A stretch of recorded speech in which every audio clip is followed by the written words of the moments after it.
Hey guys, Brian here from Better Chess Training, and in today's video, I'm going to be sharing part of a conversation I had with Grandmaster Danny Gormally. He's been on the channel before, and today we talk about chess engines. He's been fairly outspoken on social media about chess engines used in cheating, and so we're going to talk about that a little bit, but also he's going to talk about how he uses a chess engine to help his preparation and his other training. So check it out. If you enjoy it, hit that like button. Speaking of which, Um, do you follow the elite events in your own, like, just you're not talking about like writing about them well, or anything like that? a little bit, because when they first started, obviously, are you talking about the ones that are going on now, the Either yeah, coronavirus? that or I guess I'm more from like, do you watch it as a fan? Do you watch it as a student? Do you watch it Yeah. as a fellow GM? I mean, like I watch it Well, sort of like I watch sports as a spectator event. Whereas, I'll study a yeah. chess book if I want to study chess. Like when I first got into chess was around about, like seriously, would have been around about late 1980s, early 1990s. I used to get a British Chess magazine and Chess magazine as well, Chess Monthly. And obviously, that's really how I got good. Was I just look at magazines, I look at games of players like Anna, Kasparov, Nigel Shaw, and you look at move. I think that's why I didn't really develop deep strategy to some extent, because a lot of my chess was based on intuition. I look at a position in the magazine, that's the best move. Whereas understanding plans and strategy, that came later. Whereas the first thing I understood was like intuition and seeing like the right move and everything. Interesting. But in terms of like, do I? Yeah, like songs like Vikan Z, I followed them more as a fan. And I think you'll find that most other like probably GMs do the same. But as far as and I think that they're more interesting than certainly the coronavirus games, Oh, okay. which in theory makes no sense, because it's just two people sitting at a board, well, that's just two people playing online, but somehow it feels more real. Hmm. When they're playing like Vikan Z, it seems more exciting, Yeah. because it's a direct clash between two human beings rather than some game played online. And I think all these games online, there could be, whereas all these games, like these classical games in the past and everything, Hmm. they'll be remembered for many, many years after we're all dead. Yes. Games of Magnus and everything. Hmm. All these games that are going on at the moment, no disrespect to these tournaments, but I think in a few years they'll be completely forgotten about. Well, there's definitely sort of I mean, I personally think I'm glad that Magnus and his group that they're running them just kind of have this type of something for Even people more to money watch. for them, even more money for them, even richer. I heard Magnus makes 12 million a year. So he's even richer now. Well done, Magnus. Congratulations. You know what, Danny? I'll tell you Buy what. more properties. Once I become a multimillionaire, I'll kind of be like those, like the guy at Linares, and I'll sponsor a tournament, and you could be my, you'll be Yeah, my but that's first what they invite. all say until they become a millionaire, and then You'll suddenly you'll be my first. actually they've got. You'll be my first invite, okay? Yeah, yeah. Have it on a yacht. Have it on a yacht. You can Yeah. have Well. like the So have this fleet of yachts in Cannes Harbour or something like that, and yeah. just have like So let me ask different you. board on every single yacht. By the way, ever since Yeah, you, the stream is running a lot smoother now, so this is great because I can hear you and it's not good, choppy. good, So this good. is great. Yeah, I think By it's the way, good. It's I'll so just tell much. everyone who's listening, if you have a question, we're going to be talking a little bit about chess training. Also, Danny's got a couple. Well, he's got a project with Chessable that you're finishing up, or that's Yeah, looking to be yeah, finished that's up. right. So Yeah, if you're allowed to, we can talk about that a little bit. Um, yeah, I can talk about that, of course. yeah, and I do want to ask you because I know you're a little outspoken too. Not outspoken, but you're a vocal, you're a voice out there in the chess world about cheating in chess. And I know Yes, when there was yes. a lot of more over the board chess, there were a couple notable cases of titled players who actually or one notable case. And we don't have to get into that one in detail necessarily, but on a regular Hmm. basis, you find yourself online playing high rated players, And some of these high-rated players are other grandmasters like yourself, but it seems like Yeah. you run into non-titled players or maybe lower level players who you feel that maybe they're playing a little too smoothly. Is that what you found, or? Oh yeah, I mean, I find there is I mean, people do say I'm paranoid, but they are after me, you know. So They I, like I no, I find there's enormous amount of cheating that's going on online, and it's shocking the amount of cheating that is going on. Now, give you an example. I mean, okay, kids, there's been a lot of cheating. So I yeah. did these online simuls with these juniors, and I remember I played one simul, and I thought, hang on a minute, I've lost quite a few games there, considering they're quite weak players. This doesn't feel right. So I remember two of the usernames. So I did another one, and the same two people playing. And one kid, I was so suspicious of him, I played really solidly to try and avoid losing horribly, like, and just to see what would happen. It didn't matter; he still crushed me, right? So I tried to play as solidly as possible. Didn't matter. And bear in mind, this kid's like 60 grades, so he's less than 1,500 FIDE. Right? He's probably Right. about 1,000 FIDE. He's about 1,000 FIDE or whatever he is. Yeah, I that's don't know pretty. what. That would be So there's much a lower massive than that. difference in strength, right? And he's beaten other good players as well. So I'm thinking well, something's not quite right here. So I actually said something in the chat, which I shouldn't have done because of the kids. I should have interacted with them. I said, "Are you cheating?" Huh. Anyway, a while later, I got an email from him, and he apologised for cheating. Oh, So I well, think actually, if you say stuff to people, maybe that does leave you open to possible, accusations of, maybe you're going to get sued or something. But I think sometimes if you're just more vocal about it, I think people are doing it like because they're bored a lot of time. It's a lockdown, they're bored. So, especially these kids, they're playing out.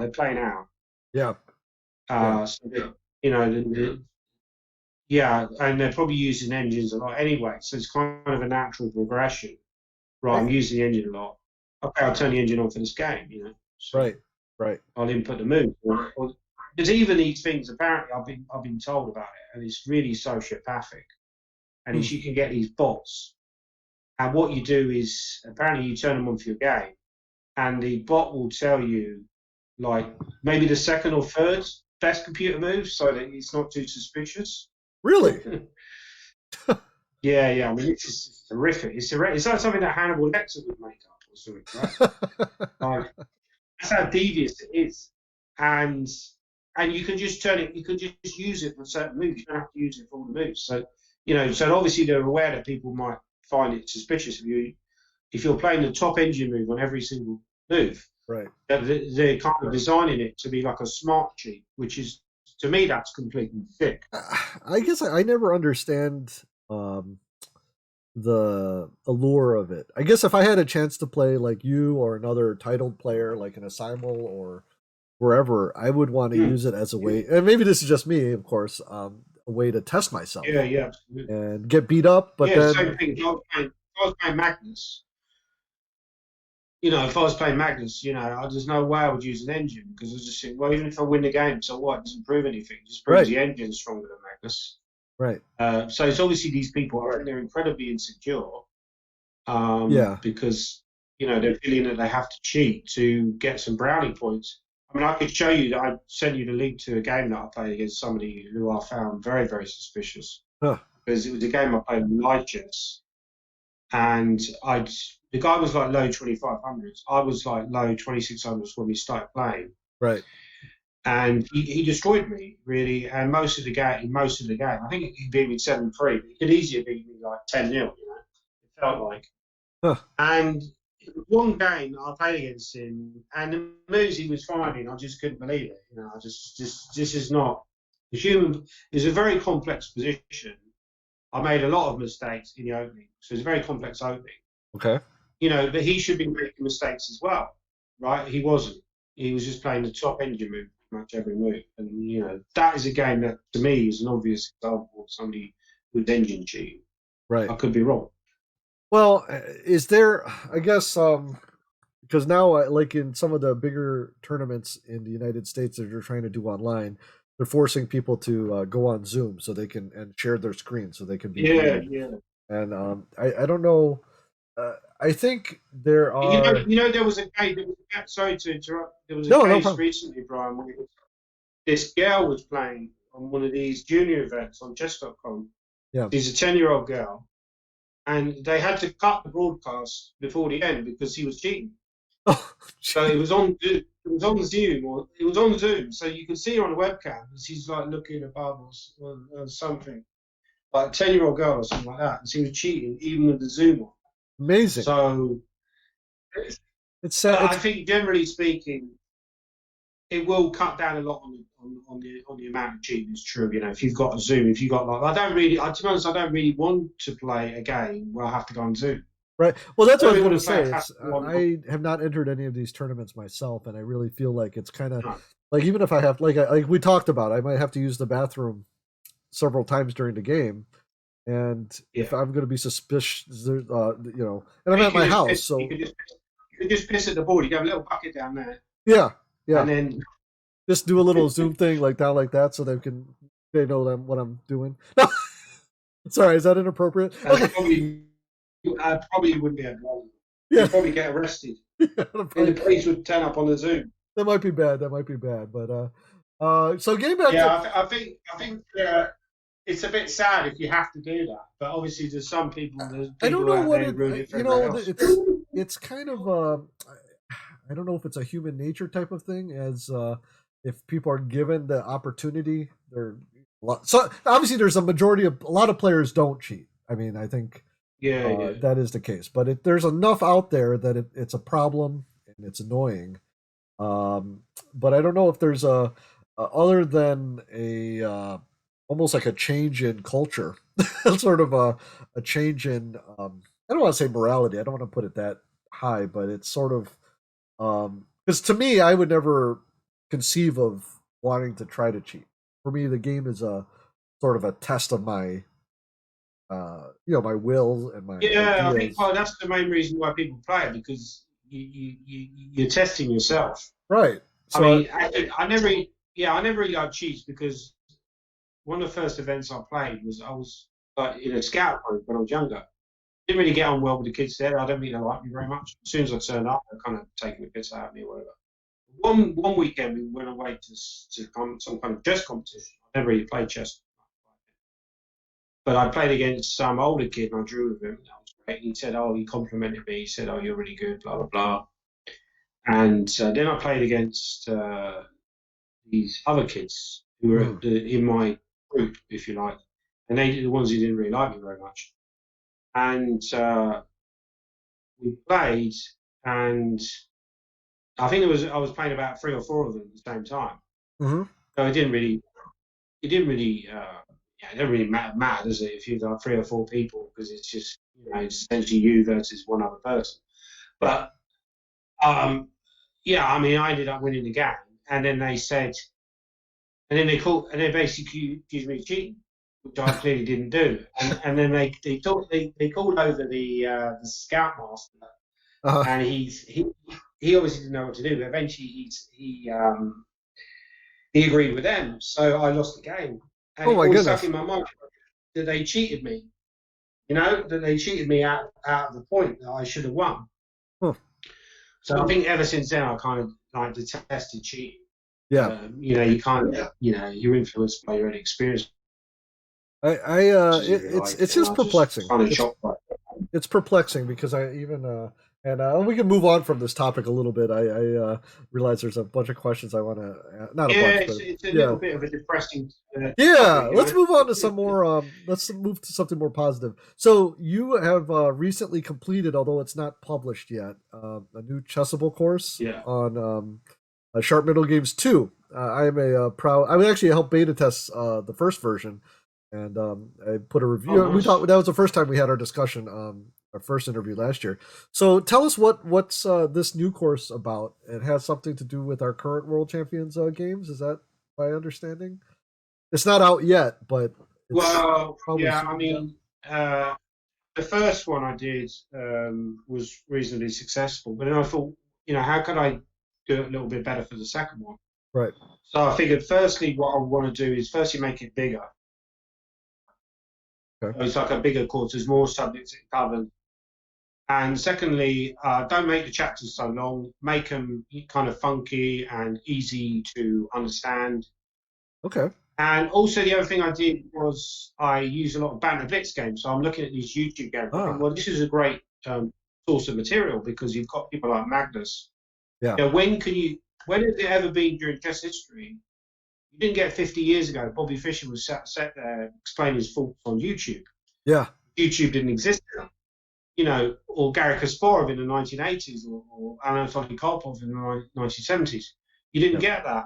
Now you have all these great players explaining their faults, and I thought, well, hang on a minute, this is actually something that you could use Okay. in a productive way. So I've used that a lot during the course, which I think is useful for explaining a lot of differences in understanding between maybe amateur players and professional players.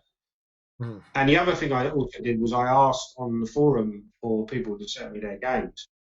Oh yes. So some people on the Chessable forum sent me their games and very kindly sent me their games. Although I found with some of them, they were too obsessed with the computer evaluation. It's like there was like I really just wanted their games without annotations, but they'd send me like really detailed games, which is nice. But then I didn't really uh, understand a lot of it, and a lot of it was computer annotations, and I was, I'm not really interested in what the computer has to say. I'm interested in why you play this move. That Yes. makes sense. Oh, What that's the brilliant. computer has to say doesn't interest me, because I can turn on the computer. Right. You know, what I'm interested in, why does a sort of like a 1600 player play this move as opposed to a 2200 player or 2600 player, whatever, that's the sort of thing that interests me. So that's what I tried to get over in the course. But hopefully, I've done a reasonable job of it. But Yeah. No. the proof is in the. Any idea when that's expect? I know they were going into beta testing soon, Mm. and so usually Well, it's the thing is, usually a couple weeks after. yeah, but I think they would have to. I'm supposed to film it as well, which could be an Oh, issue okay. because obviously I'm filming it at home and I don't really have a great studio setup here. So, but we're going to probably try and film it at home here, and hopefully I'll do a good job of it. It's a long course, so I'm not necessarily looking forward to that because it's going to be a lot of hours and it just takes up a lot of time. Because a lot of time as well when I've done the filming of these videos, Yeah.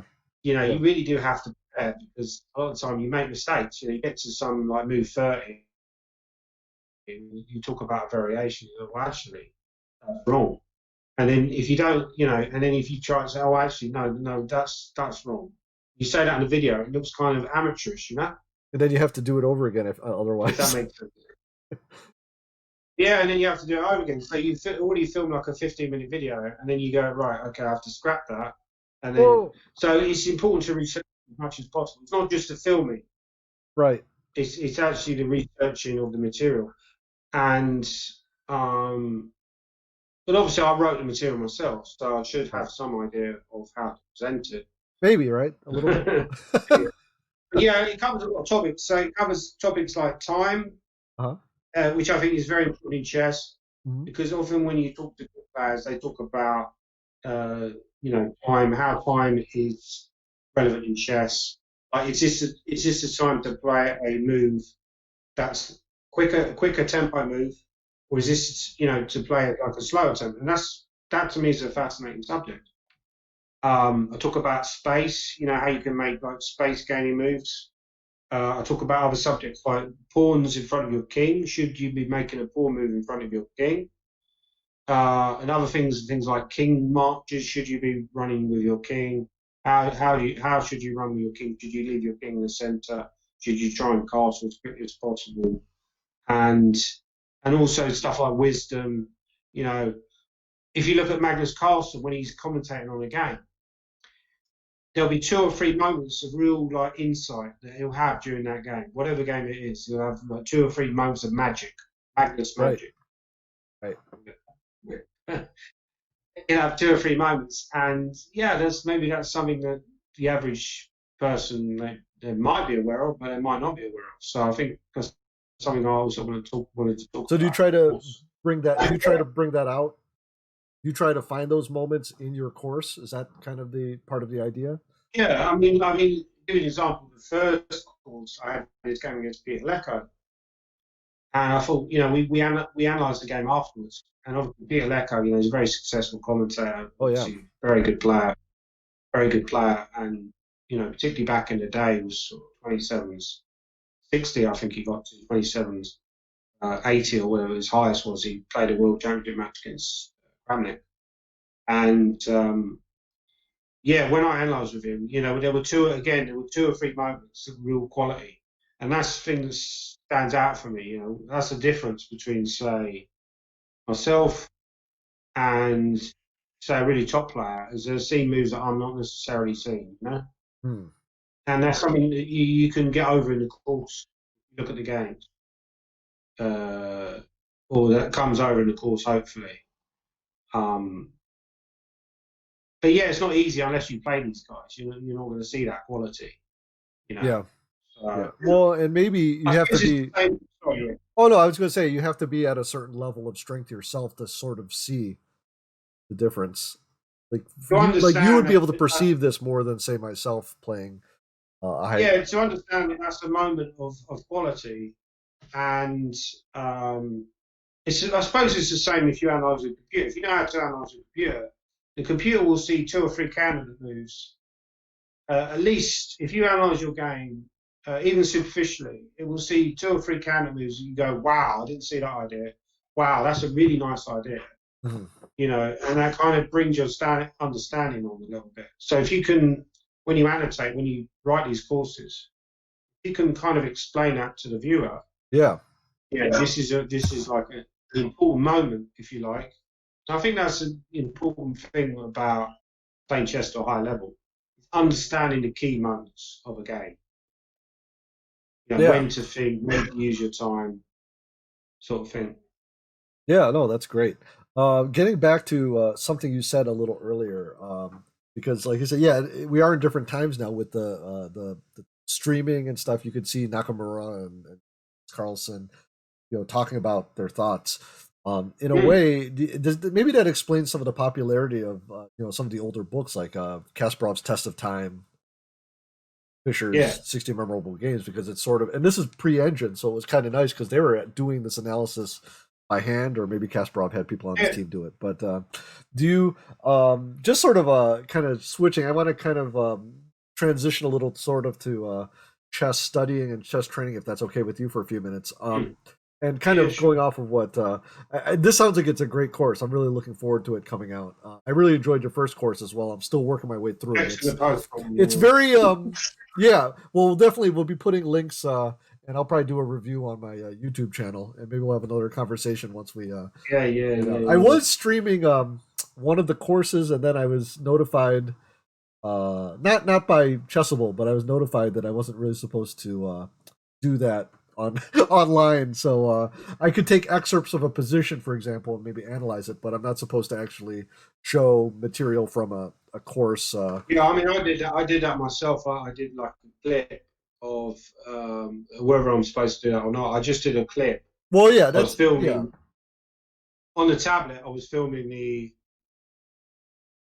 just like a little clip of like trying to get over the sense that I've got this kind of sense of humor and I'm trying to make people laugh. Uh, Um, but whether you're allowed to do that, I don't know. But I just put clips up on Twitter. Nobody said anything No, I about it, think I and think well, you as the author, I think, have a little bit of a different type of thing. But okay. oh, so they're asking Sorry about that, man. in the chat a couple quick questions here. Vishnu's asking, Okay. "Did you really break your laptop?" I think it might be a joke. And then Just Posers, you're on your new laptop. So Hang on a second. Let me.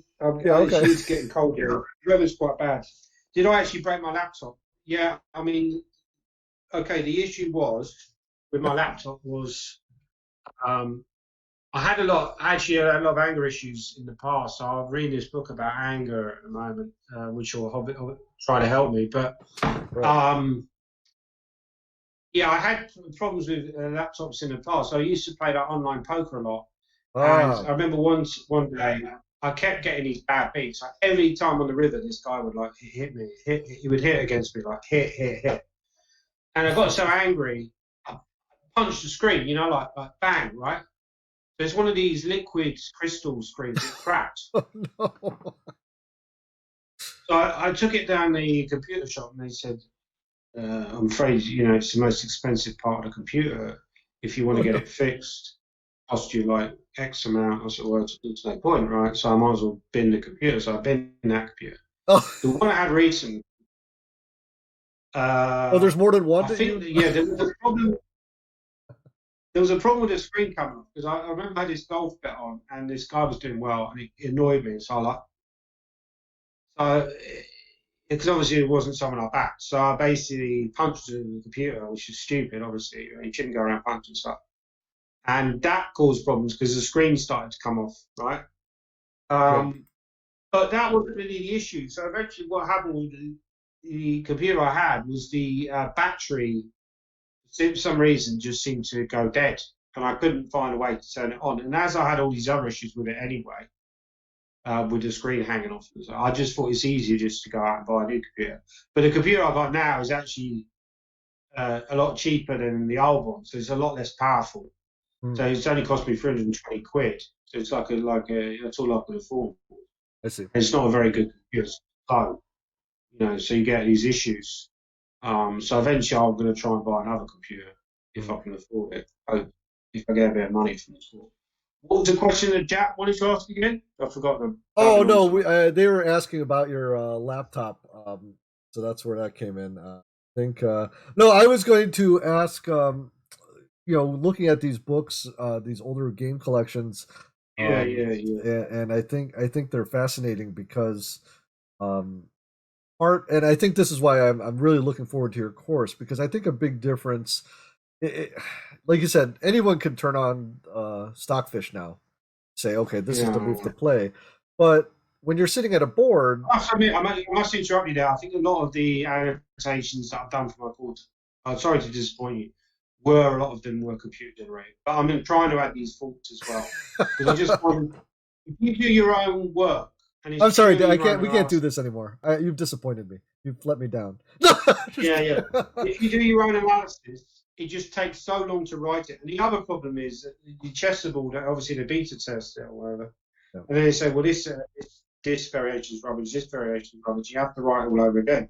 If you're computer checking it from the start, I would prefer if Decibel just go, right, we don't care if it's computer checked or not. No, I understand that. My point was, or my question Mm, slash point was that yeah, if you're an amateur player and you're trying to study a game or position, and then you say, sure.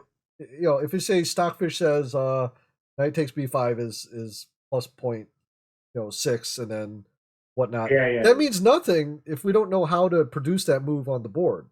Do you understand? Like you No, have no, to I explain. understand. Yeah, This is better because of whatever time or space or yeah. I guess it needs. I mean, I'm not saying that. well, just to give you, yeah, Yeah, go ahead. No, yeah, I'm just to just. give you an example, I was writing this openings article yesterday, openings article, sorry, Uh-huh. on the G3 Kings Indian. And yes, I was checking it with engines and stuff, but I was also trying to Sure. explain the basic ideas in the opening. So, like, for example, in some positions, black plays his maneuver knight fd7, Right. and then he just brings a knight back to a6, then he plays the other knight to c5. I say, well, an engine could say knight fd7, but then you're like, well, why does he play knight fd7? You know? Right. And then you stop there, but that's no use to anyone because they wouldn't understand why have you gone knight fd7, Right. right? Well, you've gone knight fd7 either to go knight e5 or to go knight a6 and knight dc5. Now you're right, a grandmaster would understand that without even Right. having Exactly. to explain it. But to an amateur player, rather than just saying, well, this move is good, and then, well, this is the engine evaluation, you really have to explain, why that move is good. Yeah. Why does it, why does it make logical sense to play that move, right? So with that in mind, I guess I mean I do think I know there's some. people out there who say, I was kind of like, oh, you know what? Maybe I just shouldn't use the engine at all. But I think that's sort of like throwing the Yes. baby away with the bathwater. It's sort of like, No, no, I would agree with him. I think, people were good chess players before the engine came along. If you went out and said, don't want to use the engine at all, hmm, I don't think it made that much difference to your strength. I think it actually, with a lot of people, it would actually probably help their chess and they'd actually probably improve because they'd be forced to actually study the game properly themselves rather than having the engine holding their hand. I know I was chatting to one guy and he said he was a very strong player, like 2600, almost 2600, and he was saying there's a lot of these guys, these stronger guys, they don't use computers at all when they're really? preparing. Yeah, they don't use computers at all, and it probably helps them because if you're using computers, you're not really thinking about the position on the board. Right. If I'm searching for an opening and I'm constantly got the computer on the background, I'm not really understanding the moves, as you said yourself. You're not really understanding why somebody plays that move. If you really look properly at the opening, you get a feel for why somebody plays that particular move. If you're constantly having the engine on the background, you know, why does that help you? I don't see why it helps you. Yeah. And it's an experiment that I'm maybe I should take up and maybe write a maybe I'll write a book on it. A year without the engine or something like that, and maybe I could Yeah, measure that's, my. that's I'll steal it. I'll steal it. Now you've told me that idea. I'll steal it. Maybe you and I can do I'll it. get an We'll advance. co-write a book. You could, how Yeah, Grandmaster yeah. without the Yeah, engine, and then me without the engine, and then we'll see who increases in ratings points, and then make a bet. I'm just kidding. yeah. I mean, the thing is just okay, right? So when you're like top players now, when they're Right, preparing for their games, right, they're always using engines, right? sure, Because if you've come up with a novelty, you have to check it with the engine because it could be rubbish, and then the other team will know that it's rubbish because they've checked it with the engine. So you have to basically check a lot of stuff with the engine, and I kind of find that a little bit depressing now. So effectively, seconds for top players are essentially babysitters for engines, if you like. yeah, You know, yeah. Oh, by the that's way, essentially their role. there's quickly there's a um I was just kind of kidding. So Vishnu says Gukesh is a GM who got to GM without Mm. using an engine in his studies, which seems to be pretty remarkable. And I was kind of joking because, yeah, for you to improve, because you're already near the top, I guess you could say, compared to me improving, it's I have Yeah. much more of a. Although I guess I could say as I'm getting older that maybe my limits are coming, but I don't like to think like that either. But I do think it would be an interesting experiment to um, maybe go a certain amount of time without using a chess engine at all, because I think right now in our today's world, everyone's so used to pressing that button on the computer to check their answers. Yeah, I mean, it's interesting what you said about that Gukesh. He's obviously a very talented young Indian player. I think he's only about 15 or something. Yeah, And it'd be interesting to see who progresses the most because you've got these three Indian players, yeah, Nilhar Sarin, Pragananda, yeah, and obviously Gukesh, who's like, maybe he's arguably the most naturally gifted mm, because from nowhere, if you like. yeah, And yeah, that's interesting. I think, yeah, that would back up what I said. Is that actually I don't think you necessarily need engines. I think you've got enough stuff, other stuff now without right, the engines. yeah, I don't have a strong engine on my laptop. I mean, all I've got is the default engine I use on ChessBase. I okay, used to have Komodo and Houdini and all that kind of stuff. I don't have it yeah, now. Don't really miss it, I don't. I think sometimes where actually engines can be useful, I've found useful, is when if you're looking at an opening uh, and you know your opponent's going to play a certain opening, I will play training games against the computer oh, okay, in that opening. yeah, And then it would come up with ideas. Like, say, for example, I was talking about a G3 King's Indian, hmm, and it was showing me aggressive ways to play the position, which I hadn't really considered, right, And interesting plans, different dynamic ways of playing a position. You kind of get absorbed into your consciousness, if you like, and then Yes. you use that. And I found out sometimes I've used that. So essentially you are playing a little bit like an engine, but when you're using that tournament play, is obviously very, very makes you very, very dangerous. Right. Right. No, that's very interesting. And I do think there is a place for it, but I do think it's also very dangerous. And I know in my own trying to study, I'll be analyzing a position, and I think I understand it, and then and I don't think it's bad to do it this way. Um, then I'll use the engine to make sure I didn't miss anything. Like, oh, you're missing this tactic here. But I think if you don't do like sometimes if I'm tired, I play a game. Like last night, I played a game. It was like about an hour long game. Yeah. And it was late. I was tired, and then I said, well, you know what? Let me see what Stockfish says about certain positions. And Yeah. I think a lot of people do Well, that. during the game, you did. Well, no, not during the game. After the game. Don't get me after the game. After the game's done already. That's fine. Do it during everybody else does. So, no, it's and it's funny. Well, sometimes it's a little I think so. Yeah. Vishnu says it's only really useful for checking missed tactics at the amateur level. Most other quiet moves need deeper understanding, probably best obtained from stronger players. I would agree with that. Yeah. Okay, Chesspotzer UK says Well, I think where computers can be useful is they can show you, so you explain like you can use them to train opening stuff. Right, but that's in a way different because you're not using it to produce the moves yourself. You're actually using it to play against. So it's like having a training partner, and you're still using your own. Like when you're playing it, you're not using an engine. You're playing against the engine, right? What you're saying? Yeah. But so I'm basically setting it up. So I'm like, let's say I know that the guy's going to play the G3 Kings Indian. Right. So I'm playing with the white pieces, right. trying to play the moves that I think my opponent will play.